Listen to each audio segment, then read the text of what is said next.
మనం ఓడినప్పుడు 2019లో మీ సాలు మెలేశారు, చప్పలు చరిచారు, తొడలు కొట్టారు. అలాంటి వాణ్ణి తిట్టలేదు.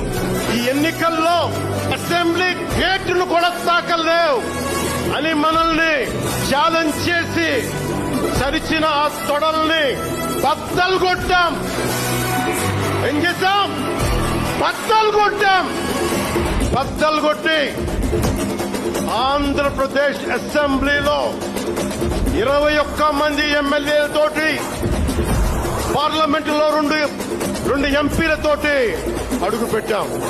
100% స్ట్రైక్ రేట్ తో ఘన విజయం సాధించాం. ఈ రోజు కేతనం ఎగరేస్తున్నాం. జై జనసేన, జై జనసేన.